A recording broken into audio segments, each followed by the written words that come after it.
talk about a hormone, we need to know where it came from. We need to know why it was produced, what was the stimulus. So we have a stimulus, we have the name of the gland that it comes from, then we have the hormone itself, we need to know its target, and we need to know what it does, kind of thing.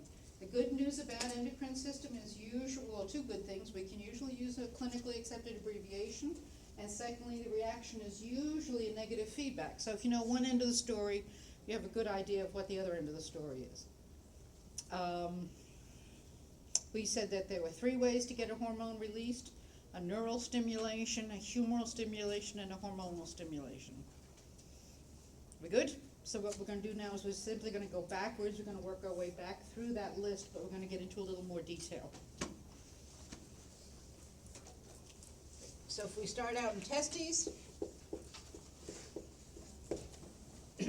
testes are going to be found in the scrotal sac. If we look at a slide of testes, we're going to see that there are some large circular structures that are called seminiferous tubules.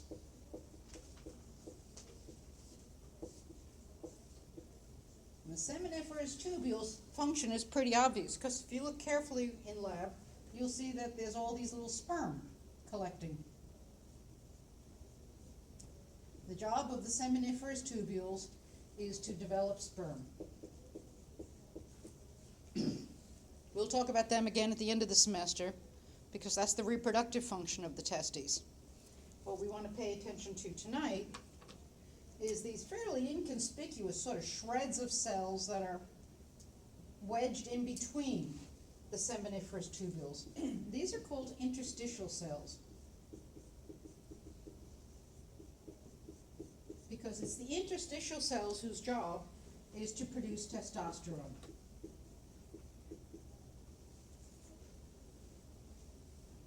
So the testes live in 2 worlds, reproductive and endocrine. What we're paying attention to is the endocrine tissue. And the endocrine cells are the interstitial cells. They're going to produce the hormone testosterone. Testosterone is a steroid hormone. What we need to know about this hormone is what's its target, and its target is going to be male reproductive structures.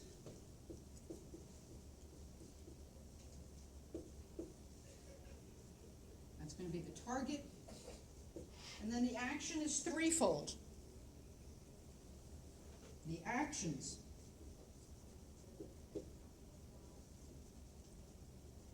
First, we're going to develop the male reproductive system. Because during embryonic development, the embryo is going to become a female unless testosterone is produced and the fetus will become male. So the first job of testosterone is to program the embryo to become a male. So we have fetal testosterone, and then what we'll see is testosterone again at about puberty, which is going to cause the male structures to enlarge and become functional. So our first job is to simply develop a male reproductive system. Okay. Second thing is we need testosterone in order to produce sperm. And the third function of testosterone is to develop what we call secondary sex characteristics. And secondary sex characteristics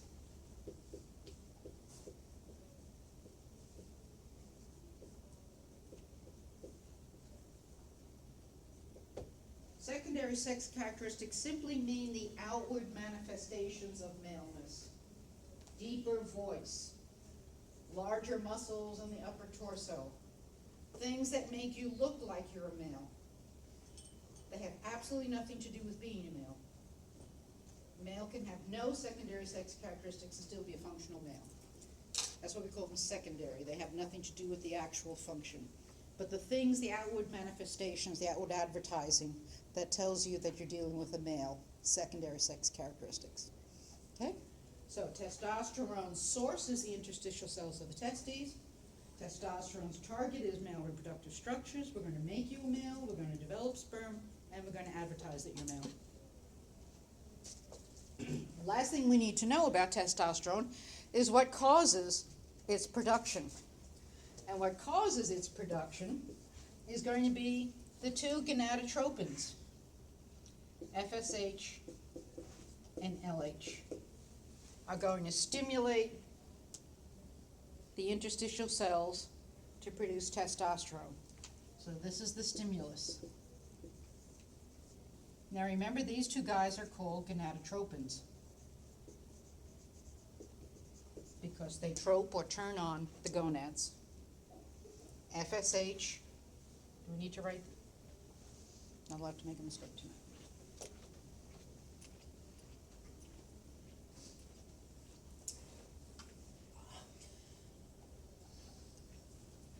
Can you see from all over there? You're okay? FSH is follicle stimulating hormone and luteinizing hormone, LH. But we can use their abbreviations. Okay? These two hormones are the gonadotropins, and their job is to go down to the gonads and tell it to produce testosterone. Where does FSH and LH come from?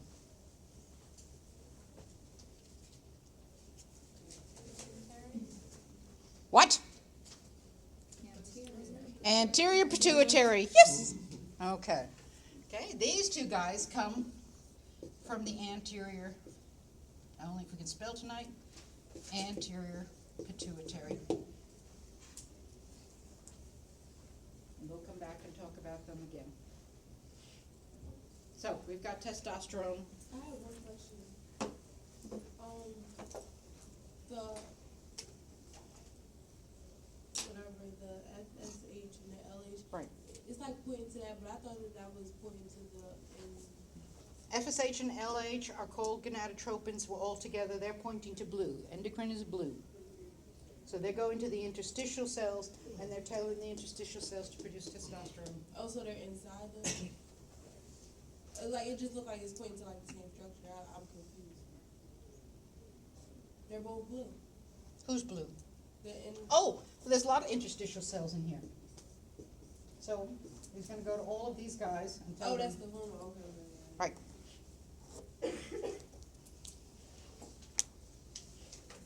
Okay. We've got testes. Ovaries a little bit more complicated because women are always more complicated.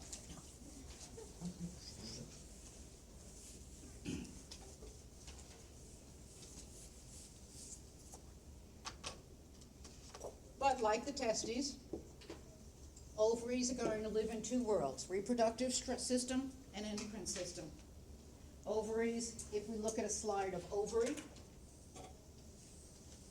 and we're looking at a whole ovary in lab, we're going to take a look at a whole cat ovary. And what we're going to see and the ovaries are going to be found just behind, just deep to the pubic bone. They're protected by the pubic bone. What we see is these little clusters all around the edge of the ovary, and these are called primordial follicles. Primordial means embryonic, and follicle means clusters of cells. So these are embryonic cells. And if we were to look at the ovary of a prepubescent female, that's all you'd see. If you were to look at an immature ovary, that's all you'd see is embryonic eggs, because a female is born with all the embryonic eggs she's ever going to develop. But then when she hits puberty, here comes follicle stimulating hormone. And now we understand where the hormone gets its name from, because he's going to come down and he's going to stimulate some of these primordial follicles, usually anywhere from 2 to 5 each monthly cycle. And when follicle stimulating hormone comes down and activates any of these primordial follicles, they'll enlarge, and we'll see. Remember, follicle means a cluster of cells, and I think students get this mixed up. So what we'll see if we enlarge any one of these is that there's an oocyte and a protective row of follicle cells around it. So what we've got is a oocyte, and we can't call it an egg yet because she's still diploid. Tune into the reproductive system, but it's an oocyte with a single row of follicle cells.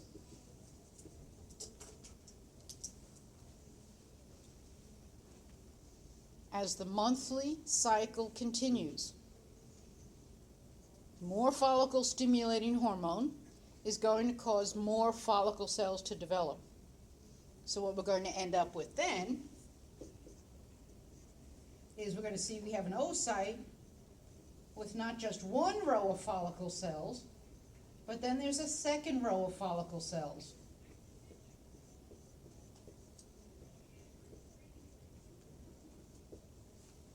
Okay. That's a mature oocyte. He's got 2 rows of protective follicle cells. Now what's interesting is that these follicle cells are the endocrine tissue. These are the cells that are going to produce estrogen. So the first thing we should see between males and females is males produce a constant level of testosterone from the minute their interstitial cells are activated, whereas females are going to produce different amounts of estrogen every month because she starts with just a few follicle cells, and by the end of the month she has a whole bunch of follicle cells. So females' estrogen levels are going to do this, whereas males' testosterone levels, because their source is constant, is going to stay fairly constant. Estrogen and testosterone are molecularly very similar. We could almost use the same thing we wrote for testosterone, just change a couple of critical words. So first off, estrogen's target is going to be the female reproductive system.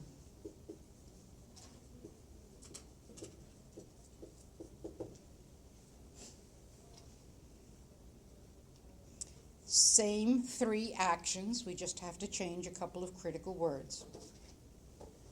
Estrogen, when it goes to the female reproductive system, is going to help develop the female reproductive structures. Cause them to enlarge, cause them to become functional.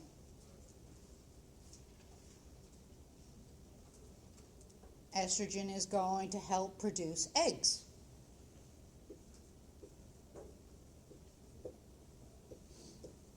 Instead of sperm. And estrogen is responsible for developing secondary sex characteristics of a female.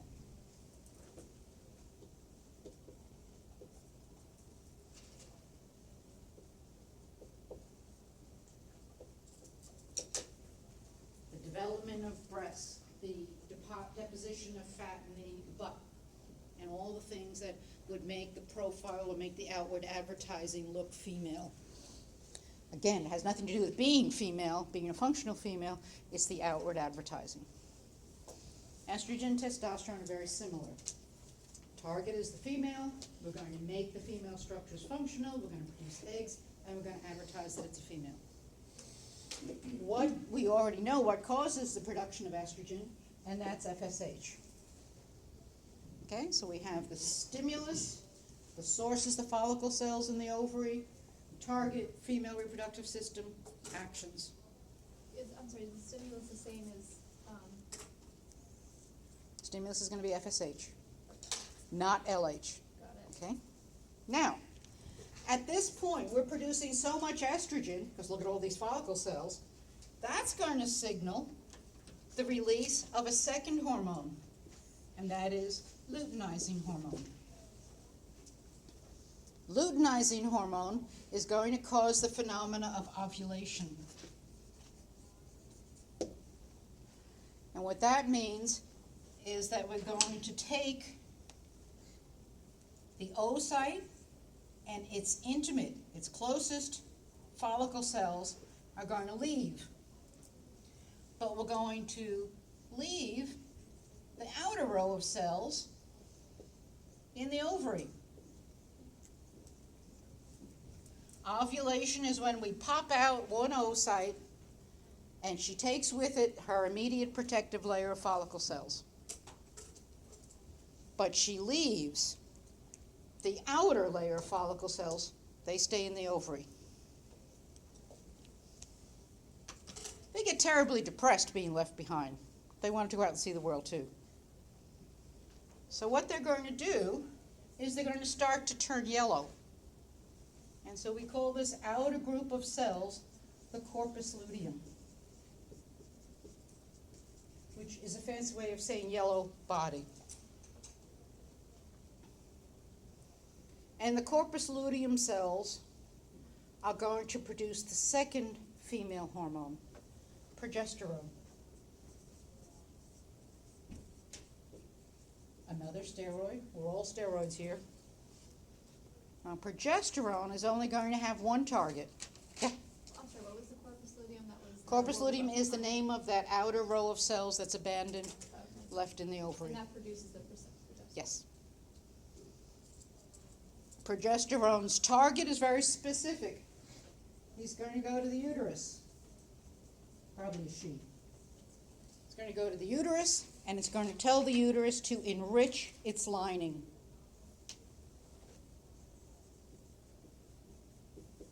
Be receptive to an egg coming down. When we say enrich the lining, it means we're going to grow new capillary beds. We're going to start secreting glycogen. We're setting the table because we're going to assume that if there was an ovulation, there's going to be a fertilization, and the uterus better be ready. Which I think is pretty awesome. That's an awful lot of metabolic energy to spend to grow a whole capillary bed, to put in a whole bunch of glycogen glands, and most of the time, it's for what? Kind of thing. But then I'm thinking to myself, well, what's the choice? If we decide to say, well, let's skip this month, kind of thing, that'd be the month there'll be a fertilization. And since our jobs in biology are to have offspring, we really can't afford to try to second guess what's happening. Yeah. What exactly causes the LH production? Elevated estrogen. There's so many follicle cells that blood levels of estrogen get to a certain point, and that causes the brain to produce. But we'll get to him too. Okay. So, what we've got is a second hormone, progesterone. Its source is going to be the corpus luteum of the ovary. Its target is going to be the uterus. It's going to tell the uterus to enrich. Get ready for pregnancy. Okay. So we've got two hormones coming out of the ovary. We're all good so far. The stimulus for progesterone is going to be luteinizing hormone. The stimulus for estrogen was follicle-stimulating hormone. So does that make it humoral, neural, or hormonal? They're both hormonal. They've both been told to be produced by other hormones. Okay. If we move up in the torso, let's do an easy one, because we've done it already once.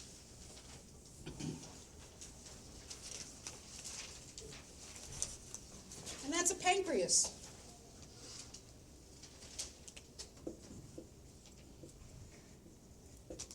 Pancreas is pretty high up. It's just underneath the diaphragm. It's on top of the intestines, just beneath the diaphragm. Fairly far back. You have to pull the stomach. When you look at the mannequins in lab, you've got to pull the stomach out, and you're going to see that the pancreas is pretty far back. The pancreas is an interesting structure because it's an exocrine gland. It has a duct. It has a pancreatic duct that leads secretions into the small intestines.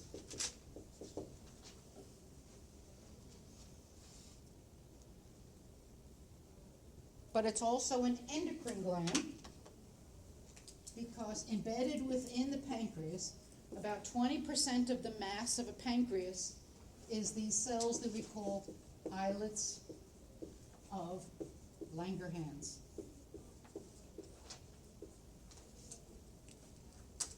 Most of our pancreas is busy producing digestive secretions.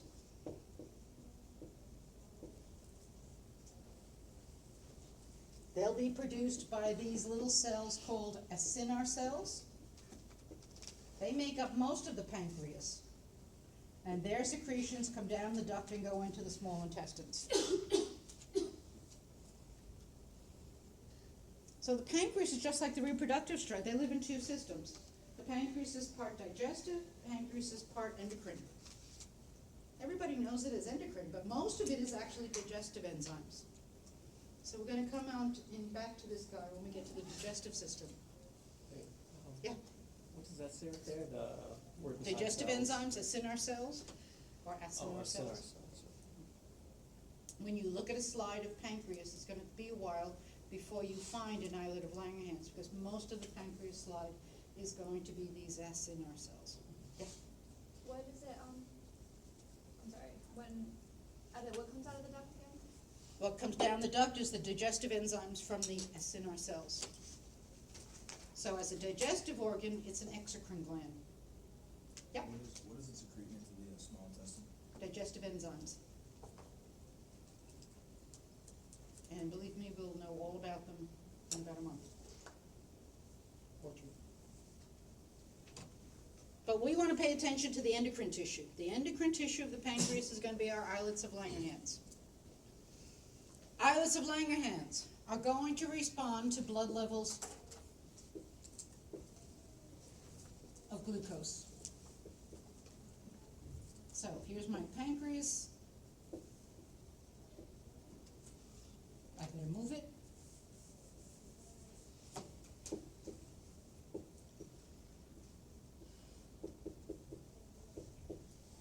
When the pancreas cells sense too much glucose, remember we covered this, too much glucose in the bloodstream, the pancreas's islets are going to respond by producing insulin. We said that insulin's target was all body cells.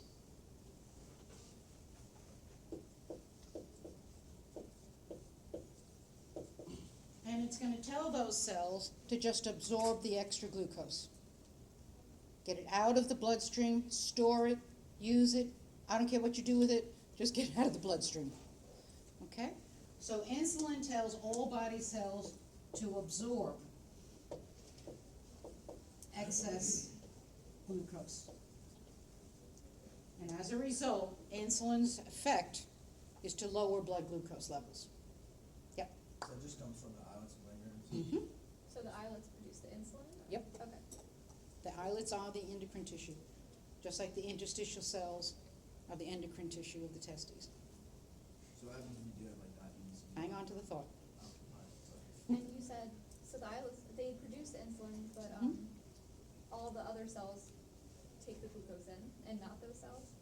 Right, the islet cells are just a gland. Okay. They're out. On the other hand, not enough glucose in the bloodstream.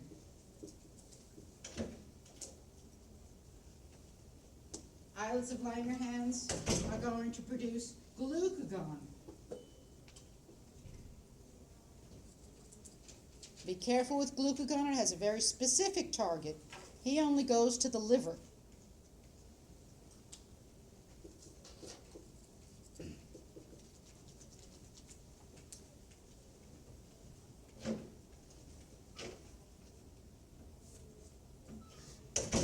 It must have been liver. Lots of people don't like liver. Glucagon's going to go to the liver, and it's going to tell the liver to release stored glucose.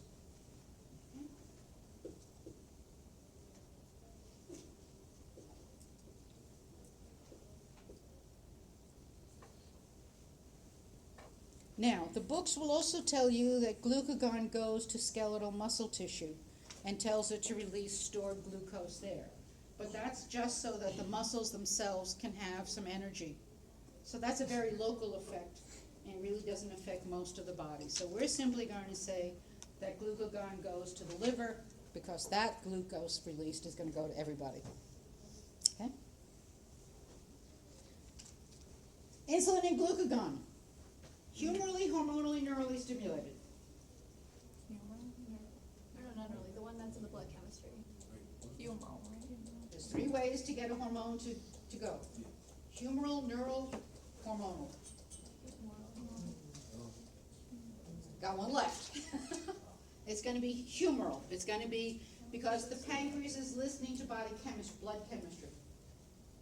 Testosterone was told by another hormone, it's hormonal. But in this case, insulin and glucagon are being told by what the blood chemistry levels are, so it's humoral. Interestingly, these two hormones have opposite effects. So what we have is we have a relationship. We have a relationship. Insulin and glucagon are called antagonistic hormones because, at least on paper, they have opposite effects. Now, in reality, they never get released at the same time. But if we looked at them on paper, they have opposite effects. One raises blood glucose, one lowers blood glucose levels. So getting back to talking about diabetes mellitus. Now be careful. There's several kinds of diabetes.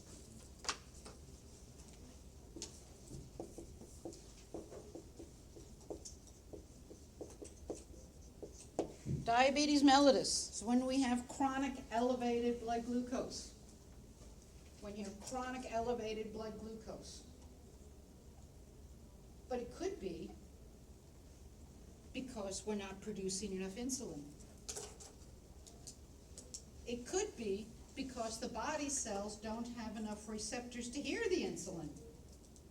It could be that you've worn down your receptor. I'm tired of you yelling at me. Insulin, insulin, insulin, so I'm not listening anymore. Or it could be that we're producing too much glucagon. So that's why we're seeing in the televisions nowadays, or at least I'm seeing on the stations I watch, all sorts of ads for different ways to deal with blood glucose levels nowadays, because we're not just focusing on insulin, we're focusing on other aspects of the story. So if you're dealing with a patient with elevated blood glucose, you have to explain to them, well, this medication didn't work, why don't you try this one? Because we're going to aim for a different part of the story.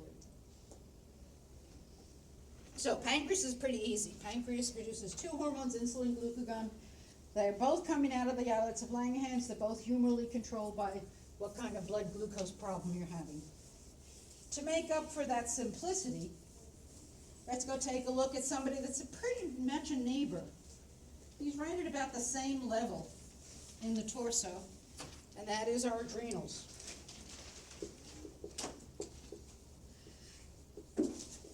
Name adrenal. Renal is kidney. Adrenal means on top of the kidneys.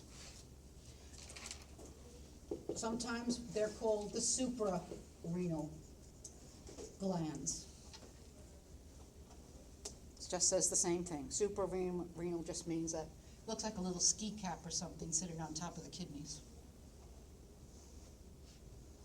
Unfortunately, remember, we said that there was no such thing, that the adrenal gland is really two glands, one is embedded within the other. So that if we look at an adrenal gland, let's look first at the jelly in the jelly donut. Okay? This is our adrenal medulla. And the adrenal medulla is made up of nerve tissue.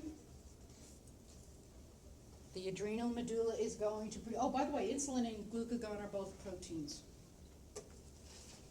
And actually, insulin's a pretty simple protein, which is why it was one of the first hormones for us to be able to make synthetically. That's why you can go to the store now and buy insulin at a much cheaper price than you used to. Anyway, so the adrenal medulla is made up of nerve tissue. He's going to produce two hormones that we're going to lump together. One is epinephrine. The other one is norepinephrine. Remember, epinephrine is also called adrenaline, and norepinephrine is sometimes called noradrenaline. And I love it because sometimes the author will switch right in the middle of a paragraph from epinephrine to adrenaline. Together, their target is all body cells. And the action of these two hormones is to simply prolong the sympathetic nervous system response.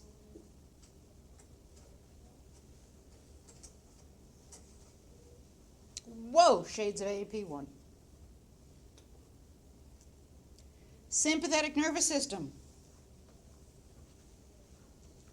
What does that do? No, it doesn't cough. What's the sympathetic nervous system do? Get you all riled up, like, makes your heart beat faster. I haven't thought of it that way. I was just gonna say when the elephant runs in the room, kind of thing. Right. When you're in a stress situation kind of thing, it's going to get your body prepared for whatever that's supposed to be. It's gonna make your heart beat faster, it makes your breathing go deeper and faster. It's gonna dilate the pupils of your eyes. It's gonna decrease your urine output. It's gonna slow your intestinal peristalsis. Because when you're running away from the elephant coming in the room, you really don't need to do those things, kind of thing. It's going to increase blood flow to the periphery, to your skeletal muscles, so you can run like heck. But it's gonna constrict the blood vessels in your torso because you really don't need to be processing things. So we could make a long list, but you'd have to go check by check by check to the different parts of the body. So we're simply going to say increases the sympathetic nervous system response or prolongs the sympathetic nervous system response. But realize that sometimes that means increase and sometimes that means decrease. When you get wherever you're going, you can memorize the specific effects for the sympathetic nervous system. But the interesting thing is what causes, so I've got a source, I've got a hormone, I've got a target, and I've got an action. But the interesting thing is the stimulus. And the stimulus to the adrenal medulla is the sympathetic nervous system.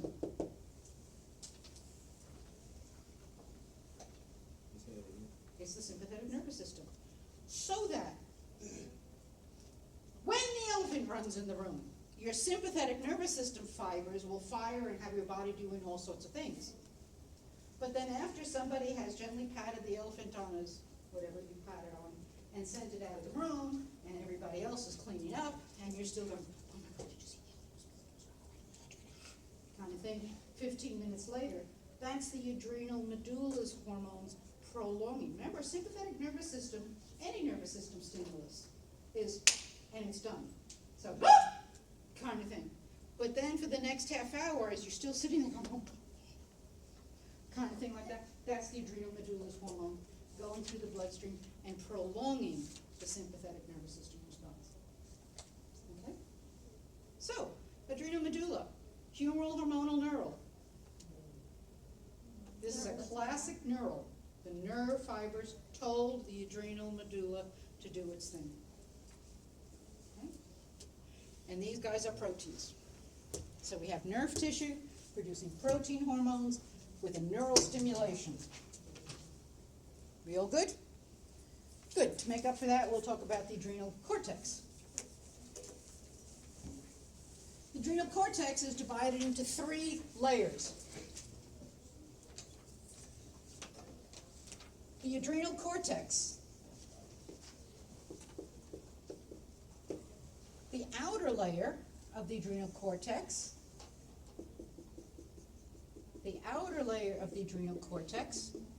is called the zona glomerulosa.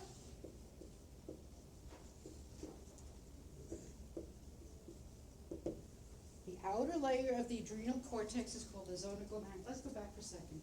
The whole cortex is made up of epithelial tissue. And all of the hormones produced by the cortex are going to be steroid hormones. Can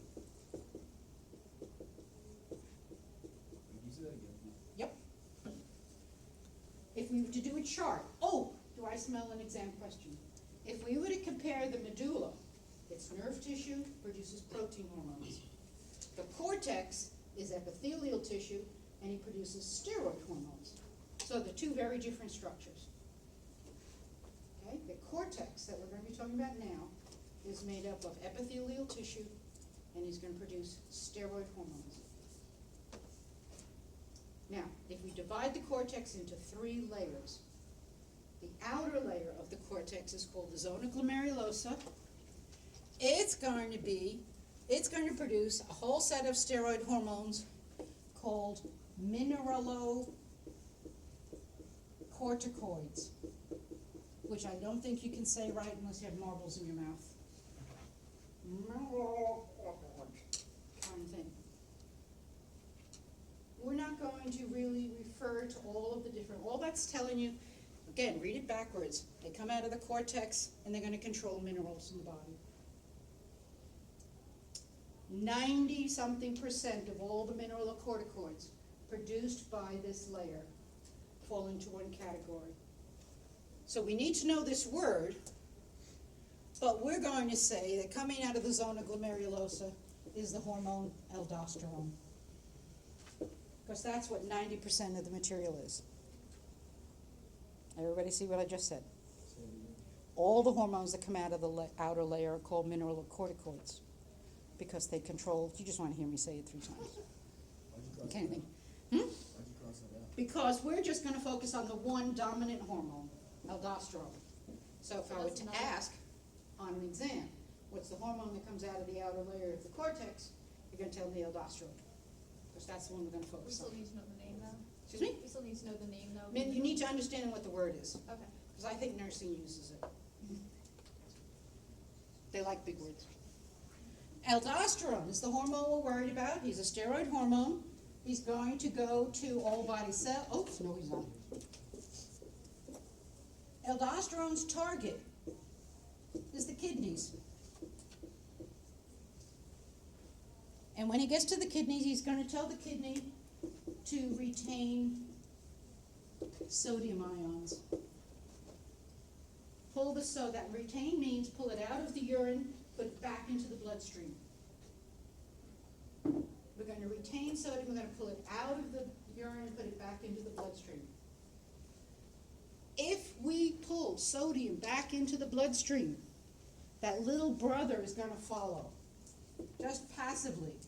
If I save sodium ions, chloride ions are going to follow electromagnetically, just passively. Okay? If I build up sodium and chloride in the bloodstream, guess who comes next? Water. The only thing we did actively was save the sodium, and all these little followers keep coming. If I retain water, I increase blood volume. And if I increase blood volume, what happens to my blood pressure? Iron. It's gonna go up. Okay.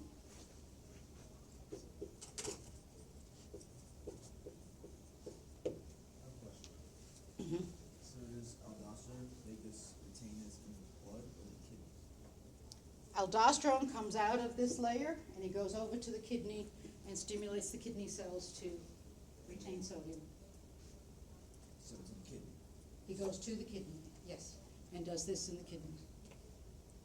So the hormone is aldosterone, the target is kidneys, and the action is to retain sodium In the kidneys. in the kidneys. That's the problem. Okay? But what we have to understand is that by retaining sodium, we get all these other actions as well. Okay. That was the easy part. How does the zona glomerulosa know to release aldosterone? Well, it turns out, way back here in the kidney, that's a kidney. Kidneys, in order to function, kidneys have to have a certain blood pressure, very narrow, fairly high blood pressure to maintain their filtration ability. So as soon as the kidneys sense a drop in blood pressure, or they sense a drop in sodium,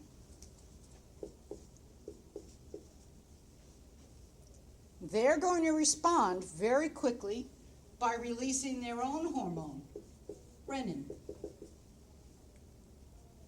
And we'll do this a couple of times because it gets complicated.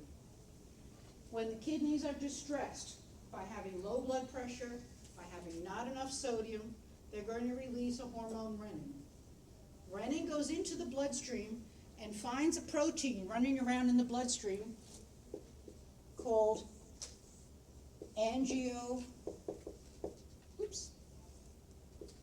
angiotensinogen. That's a protein that's sitting in the bloodstream, not doing nothing, not bothering anybody. It's just sitting there, angiotensinogen. But when he gets zapped with renin, he becomes active. He drops his ogin, and he becomes angiotensin.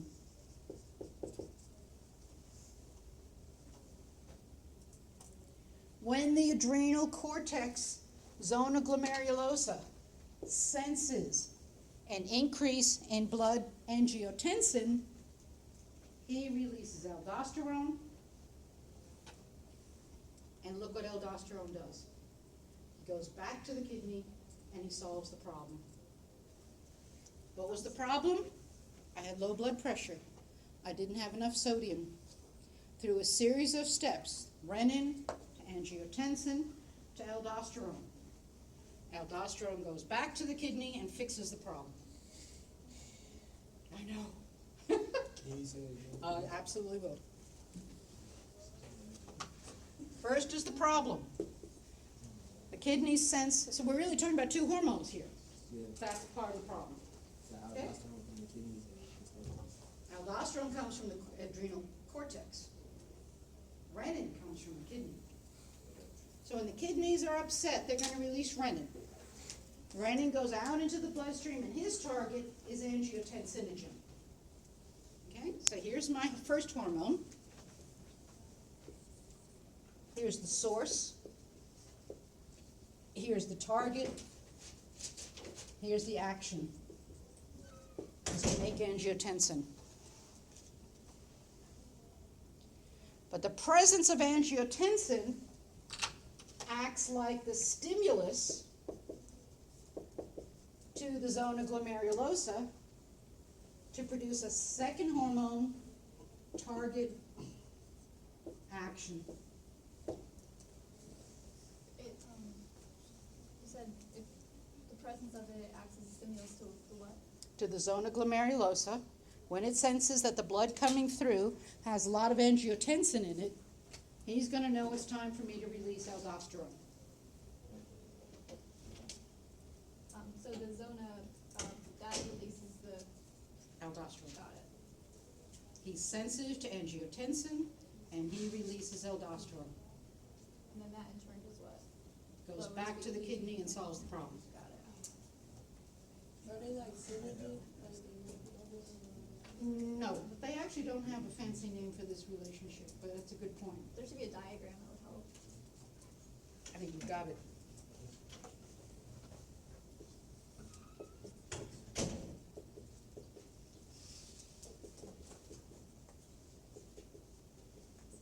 And it remains a protein even after it changes, right? Mm-hmm. Is renin, what is renin? Protein. Everybody, remember, everybody's a protein unless we say it's a steroid.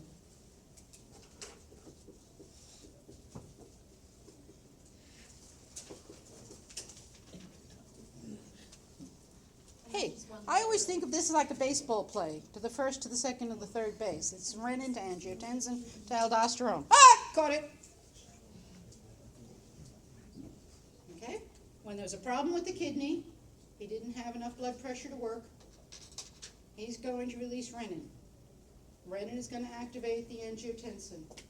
The activated angiotensin tells the adrenal cortex to release aldosterone, and aldosterone will go back to the kidneys and fix it. It's complicated, but it's still...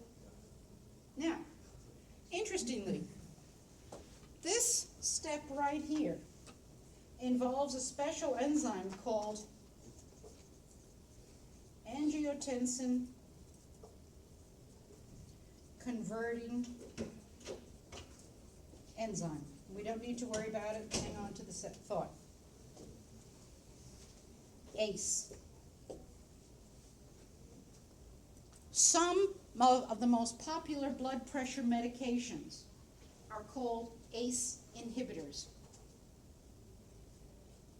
Some of the most popular blood pressure medicines are ACE inhibitors. And what will that do? That will stop this action.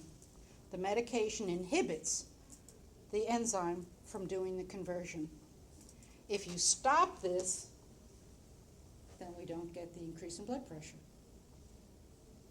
Okay? Sometimes we handle blood pressure by dealing with the sodium in the person's diet.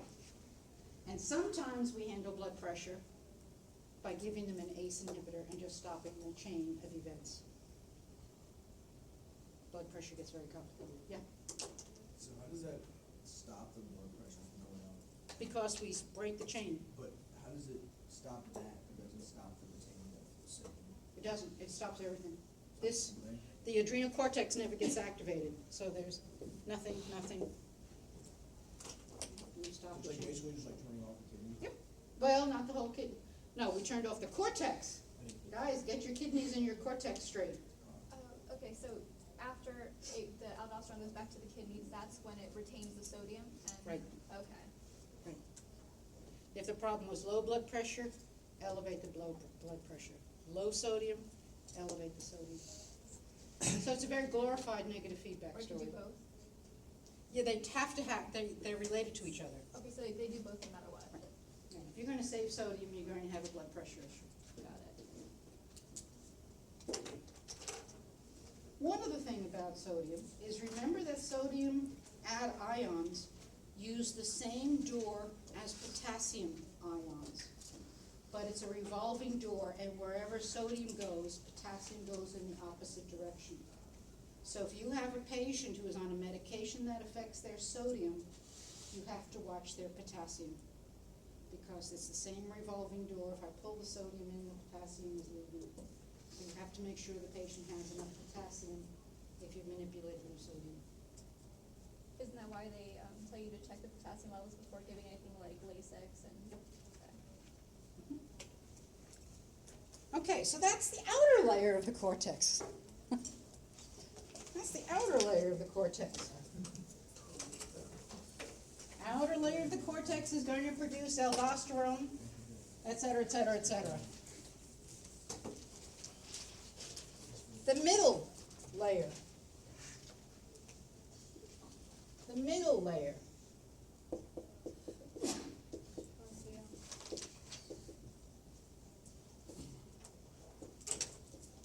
of the adrenal cortex is called the zona fasciculata.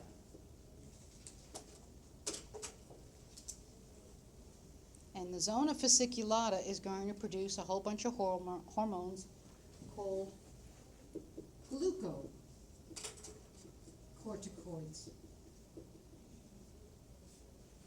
Comes out of the cortex, controls blood nutrient levels.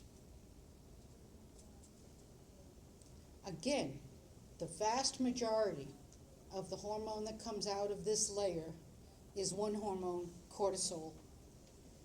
So we need to know that word, but we're just going to talk about the dominant hormone, cortisol. It comes out of the cortex and was what, I'm sorry? It comes out of the middle layer of the cortex. Okay. Okay? We've got three subdivisions. The outer one's busy listening to sodium and releasing aldosterone. The middle one is going to release cortisol, also known as cortisone. So it produces both, and they're both hormones? Read both. I'm sorry, you said, so it's called? This is the cortisol? same thing as cortisone, Okay. okay? His target is going to be all body cells. And his action is to simply tell the cells to increase blood nutrient levels.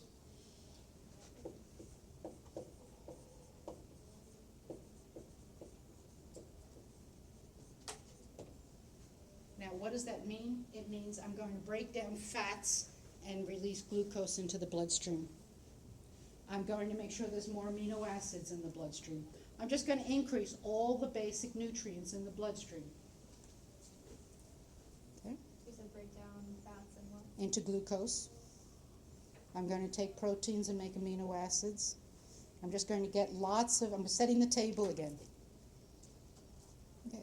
So that our body should always have a fairly constant blood nutrient level. We should always, because of cortisol, have a fairly constant level of nutrients.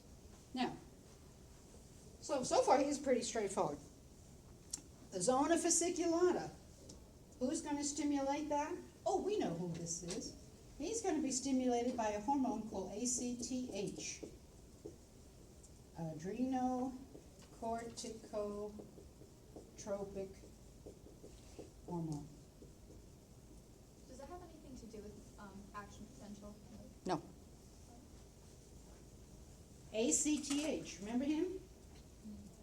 He's one of the gang of six that comes out of the anterior pituitary.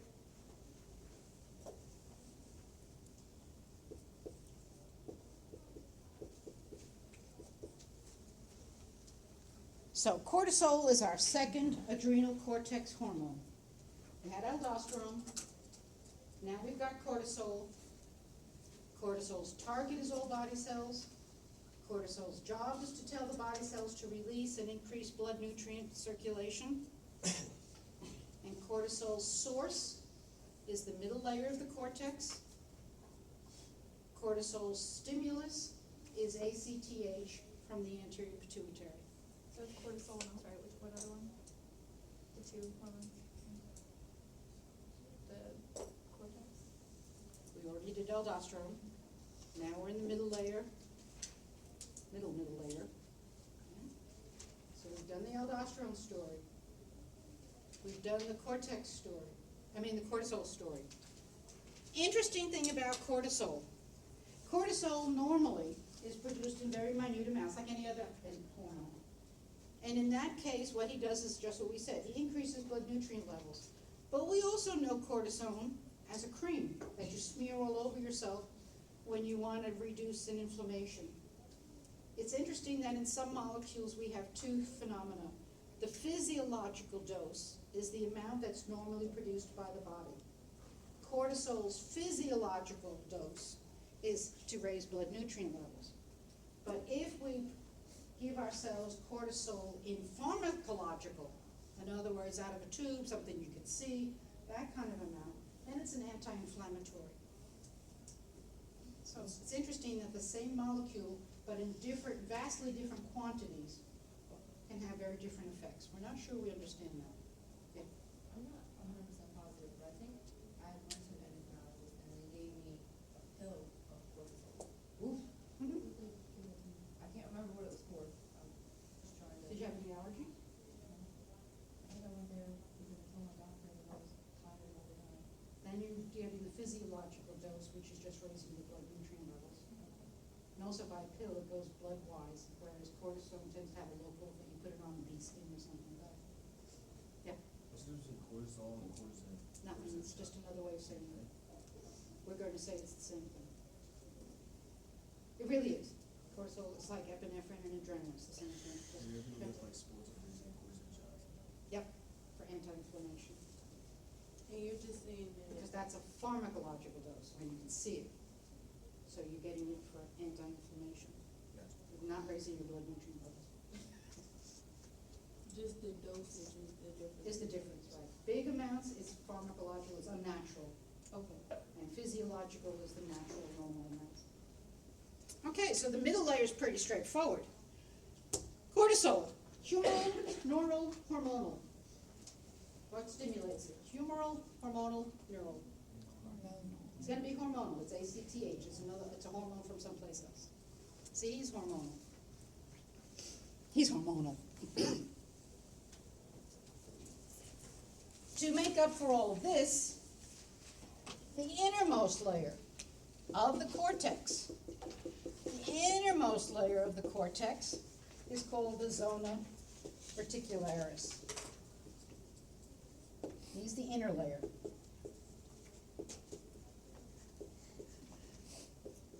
That's right Before the medulla. Okay, the zona reticularis is going to produce some more steroid hormones. Everybody's a steroid here. He's going to produce estrogen and testosterone. He's going to produce sex hormones, estrogen and testosterone. They say ignorance is bliss. Because in this case, we have no idea why. We don't know what the stimulus is. We don't know what the target is. We have no idea why the adrenal cortex should give us a second set of sex hormones. The original thoughts were, well, if he gets castrated, you still have secondary sex characteristics. But biologically, that doesn't make sense. Because who wants fake advertising? Kind of thing. I mean, biologically. So the latest thought is that you can tell the molecularly, a little bit different, the estrogen that comes from the ovaries versus the estrogen that comes from the adrenal. You can tell the difference between the testosterone that comes from the testes and the testosterone that comes from the adrenal cortex. And so when we draw blood on prepubescent children, we can see estrogen and testosterone in their bloodstream, but it's the adrenal cortex sex hormones, not the gonad hormones. And we can follow it, and we see occasional spikes. And we think what's happening is that these prepubescent hormones are programming the body for some of the secondary behavior that we see associated with sex or sexuality. For example, and this could fly, and this is psychology, so we're not going into this one at all. But for example, you go to pick up your kid at daycare, and no matter what you've done with your kid at home, the little boys are out in the sandbox crashing cars together, and the little girls are in the little kitchen playing whatever kind of thing. Every grade school teacher knows that little boys have a harder time with fine motor skills and penmanship. It takes them a little longer. And little girls have quicker development of fine motor skills. So we know that there are some basic prepubescent behaviors that we can link or correlate with maleness and femaleness. And we think that's what's being caused, that's what's causing it, is these sex hormones, not the gonadal hormones. Why? We don't know. But that's what we can somewhat correlate is by constantly drawing blood on children and watching for the presence of spikes in these adrenal sex hormones. We see correlations between behavior and the sex hormones, but the adrenal sex hormones. That's just a speculation. As far as we're concerned, for an exam, we don't know. Okay? We don't know. We just know that the inner layer does produce these two steroid hormones, and we have no idea what stimulates it or where they're going, what they're doing. Now, medically speaking, we do have to pay attention to it now, because when any endocrine gland becomes cancerous, it's going to do one of two things. The cancer will either cause the gland to shut down and stop producing the hormone, or it will cause the gland to produce extra amounts. Every once in a while, we'll get a male individual who starts to develop breasts, who starts to develop feminine secondary sex characteristics, or vice versa, we'll get a female who grows a beard, et cetera, et cetera. We used to put them on display in circuses and charge money to look at them. Civilization has gotten better. Not much, but we have gotten better, kind of thing. But those are simply adrenal gland cancers, tumors on the adrenal cortex that have caused excessive amounts of the sex hormone that's inappropriate for that person. And so they develop the secondary sex characteristics of that person. Those tumors aren't necessarily cancers, but they just affect. Right. Okay. So medically speaking, that's the only reason we really worry about these sex hormones coming out of someplace other than the gonads, is that they can be expressed in an inappropriate. Okay, so that's the adrenal. The adrenal medulla and the adrenal cortex. Two different glands, very different, in lots and lots of different ways. Okay, if we go up any further, I was just reading, and the good news is, if we go up the torso, the next stop is the thymus. And I'm going to leave that in the lab manual so you know where the thymus is, but we're not going to talk about it, because the latest things I'm reading about the thymus producing thymosin is that it's a bit of a mistake. It turns out when we were looking at the thymus, we discovered thymosin, and we thought that was the hormone that comes out of the thymus, but now we're finding out that lots of different parts of the body also produce thymosin. So it seems to be in flux. I want you to know where it is. That does produce thymosin, but we're not going to go into it. We'll get back to it when we talk about the immune system. Does that disappear after puberty? Yes, it does. Well, the sex hormones cause it to degenerate. So there's a correlation between onset of puberty and a decrease in thymus. So they still don't know what the like prime purpose of it is for? Oh, we know exactly what it's for. Okay. It's gonna program your white blood cells. It's Okay. gonna program your immunity. And So that's that's why I why say, it's for- we'll talk about it in immunity. We used to think that it did it by thymosin, but it turns out if thymosin's all over the body, that doesn't make sense. Okay, so we're gonna leave the thymus and move up into the thyroid. And the thyroid is this big bow tie shaped gland that's right underneath your voice box. When we look at it under the microscope, if we look at thyroid tissue under the microscope, we're going to see I can get 2 diagrams for the price of 1. Kind of thing. We're going to see these large follicles, clusters of cells.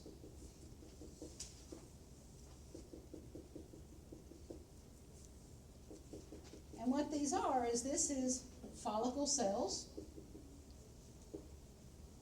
and their job is to produce thyroxine.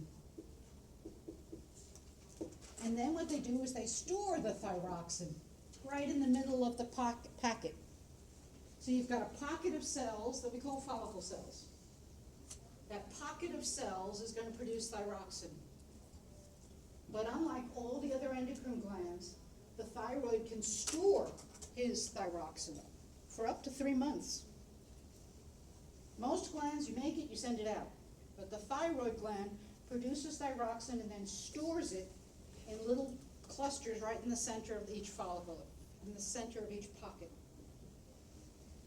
This is the kind of recipe I can follow. To make thyroxine, you take iodine from your diet, plus tyrosine, which is a simple amino acid your cells make, and you get thyroxine. We'll get back to that in a second. And I'm sorry, where's the other one? It was iodine and what? Iodine and tyrosine. Okay, and that comes from where? That's made in your body. It's one of the amino acids you can make. Okay. But your diet has to include iodine in order to make thyroxine.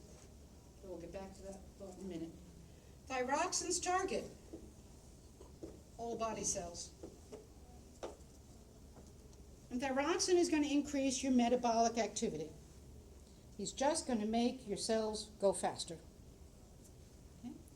Thyroxine's job is to increase metabolic rate.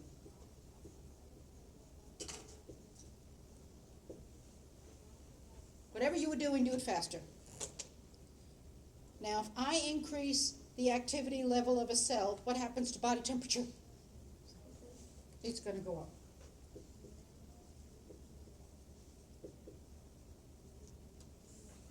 If I ask cells to work harder, I'd better feed them. So thyroxine is also going to increase blood nutrient levels.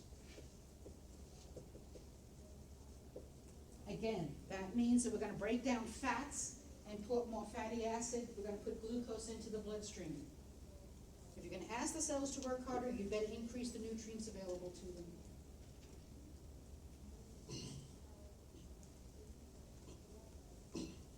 And we all know people who say they have overactive thyroids and they're skinny. And they can eat forever and ever and ever and they're skinny. And of course, me and Oprah used to say the reason for our weight was because we had underactive thyroids. Is that actually one? First we used to say heavy bones, Yeah. then we moved on to And overactive that actually thyroid. is a legitimate cause for obesity, right? Sometimes, Okay. less than you want to think.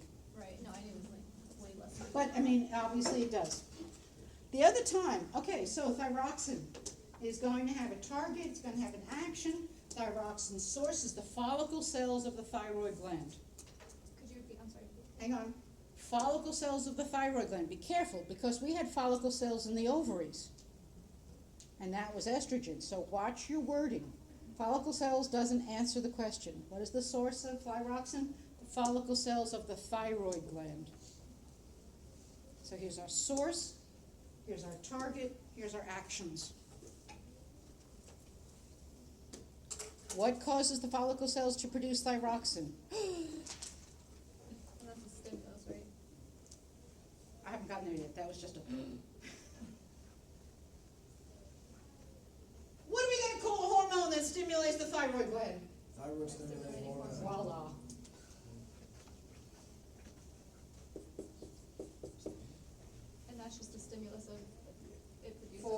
follicle cells to produce thyroxine. Okay, where did TSH come from? Come on, don't. Thyroid. I don't know. I'm just. You're letting me down after that enthusiastic burst. That's what I do best. Where's it coming from? Anterior pituitary. Anterior pituitary produces 6 hormones, so it's always a good guess.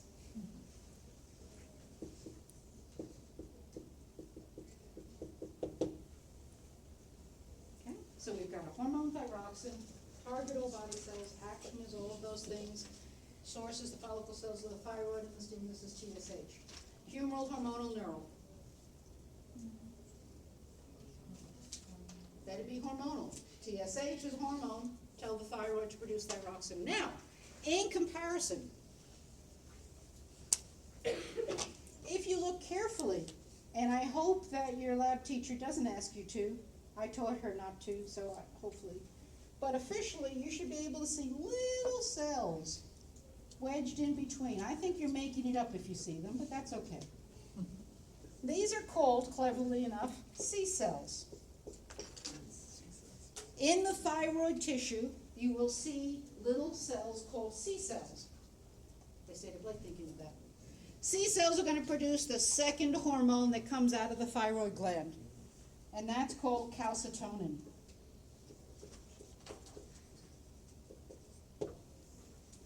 Calcitonin is the hormone that comes out of the C cells of the thyroid gland. And calcitonin's target is bones. And he's going to tell the bones to absorb excess calcium from the blood.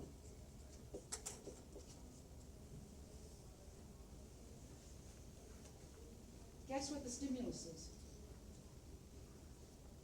Same thing. Can't be the same thing. No, wait, Hang on to the thought, it's a negative feedback. So if the solution is to lower blood calcium levels, what was the problem? Too much calcium in the bloodstream. Supposing you just decided to have a dinner of ice cream, a brick of cheese, washed it down with milk, and had some spinach for greens. So that you ended up with an increase in calcium in the bloodstream. The C cells of the thyroid gland are going to sense that. They're going to say there's too much calcium running around in the bloodstream. They're going to release calcitonin, and calcitonin will go to the bones and say, sop up, absorb that extra calcium. Calcitonin is the hormone. Its target is the bones. His action is to tell the bones to absorb extra calcium. Hang on a second. And the stimulus was too much calcium. This is a nice, simple negative feedback. This is sort of like insulin and glucagon. Too much calcium, calcitonin, and look at its name, calcitonin. It's telling you to put the calcium into storage And it comes out of the C cells and of the thyroid gland. So, be careful with the thyroid gland. It produces 2 hormones that have very different stories. The thyroid gland produces thyroxine under the influence of a hormone TSH. The thyroid gland produces calcitonin under the humoral influence of blood calcium levels. Okay, so the thyroid gland is a pretty interesting gland. Hang on to the thought, because there's one more gland that while we're here, we might as well talk about it. Meanwhile, back at your thyroid gland. Embedded within the thyroid gland are little clusters of cells called parathyroid glands. And it's always plural because there's usually anywhere from 3 to 10 little buttons. Yeah. where is it in regards to the C cells and also the follicles? They're all in the thyroid gland. They're just like all separated from each other. In fact, be careful. Everybody has a slightly different number of parathyroid gland buttons in their thyroid. So if you go to a doctor and they remove part of your thyroid, you have to check for parathyroid levels as well, because you can't predict how many parathyroids you might have taken out of that section. of thyroid.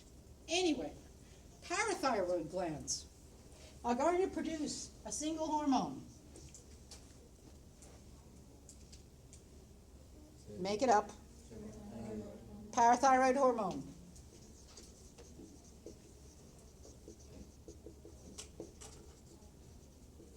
And we can abbreviate it PTH. Parathyroid hormone is going to be released when there is not enough calcium in the bloodstream.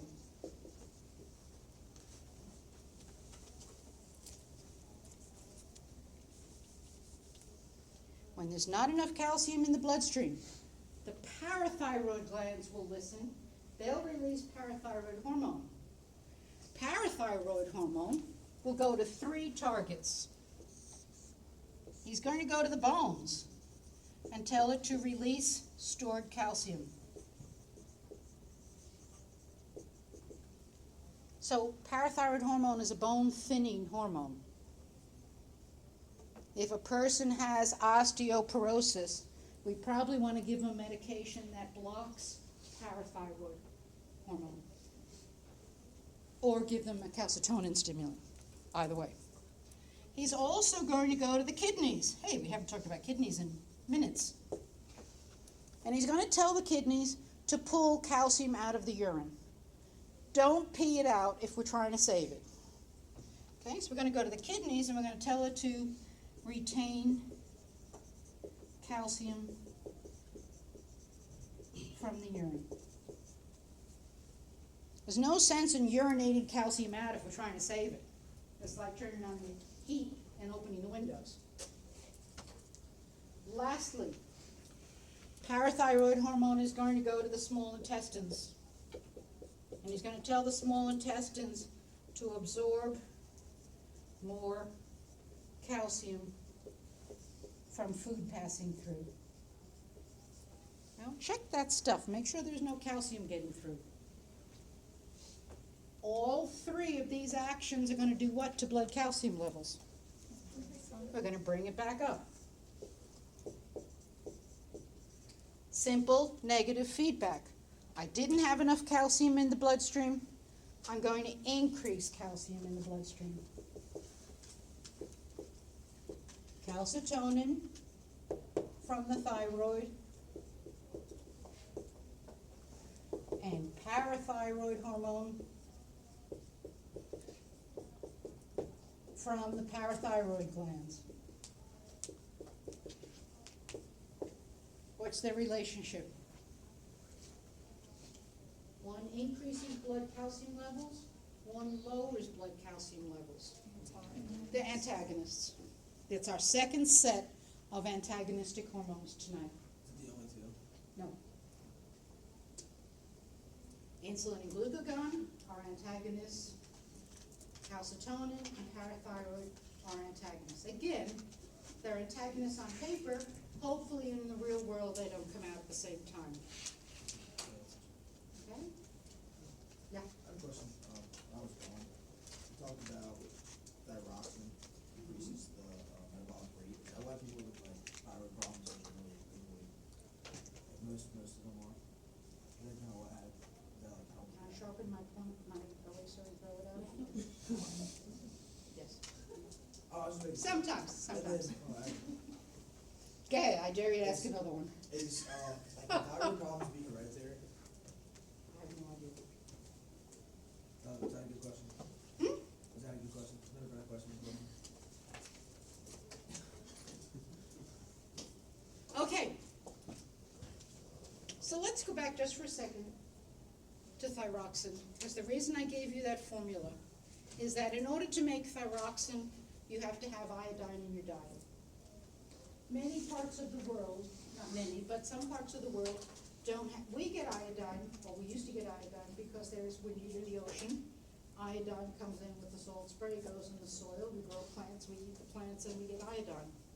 Kind of, but there are some parts of the world, like the Midwest, middle part of the country, the soil doesn't have iodine in it, naturally speaking. There's some parts of Europe, some parts of any continent, they don't have iodine in the soil. So you have to get iodine into the people's diets in order to have the thyroid function properly, kind of thing. So what the government did back in Franklin Delano Roosevelt's day is he mandated that salt have iodine injected into it. That's why if you look now, iodine has nothing to do with salt. But when you buy salt, it's usually iodized salt, because we figure everybody in the country uses salt. If you put iodine in the salt, everybody will get enough iodine. Because it turns out thyroxine is particularly critical in children and their neurological development. Somewhere between the ages of 2 and 5, if there isn't appropriate amounts of thyroxine in their diet, which means appropriate amounts of iodine in their diet, they develop mental deficiencies. There is an excruciating story of when China was moving and changing governments from the revolution to whatever they're in now, kind of thing. The social services that delivered iodized salt to the small villages out in the interior of the country didn't do it for a year or so. And to this day, the children that were in that critical range of development that didn't get enough iodine in their diets developed mental deficiencies. You can go to those towns and you can see there is just this generation gap of mentally deficient people wandering around because they belong to that generation that didn't get enough iodine in their diet. How else can you get iodine in your diet? Did you get it like meat? You usually get it from just what you eat because there's enough in the soil.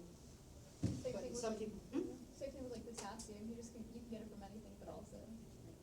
The other thing about iodine, when we release radioactivity, usually by bomb practicing, but sometimes when 3 Mile Island or somebody, who was the guy up the road in Pennsylvania?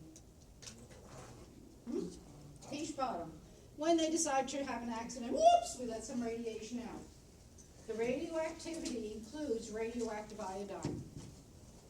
If you inhale or ingest that radioactive iodine in your water, in your food, the radioactive iodine, the body doesn't know the difference, and it's going to take it into your thyroid gland. Remember, your thyroid gland stores thyroxine for 2 to 3 months. So you can sit around with this nice glowing bow tie in your neck if you've been exposed to radioactive iodine. In preparation for that, in Cecil County, we give out radioactivity pills, which are basically, and every engine first aid station is supposed to have them, but they are simply iodine pills, regular iodine pills, so that if somebody says there's a radioactive cloud coming your way because, whoops, we forgot to turn off a valve, they will distribute these pills. You're supposed to take the pills and fill your thyroid up with healthy iodine, so that when you get exposed to the radioactive iodine, there's no room for the radioactive iodine, you'll just urinate it out. Okay? The source of the parathyroid hormone is just the parathyroid, or the parathyroid. It's amazing when something is simple. Enjoy it.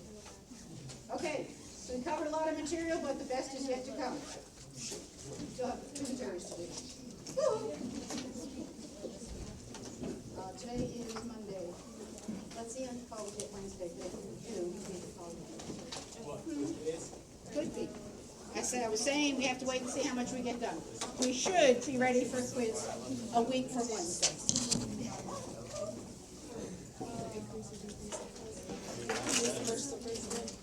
Did I get a crystal? Did I get a crystal? Never got a crystal.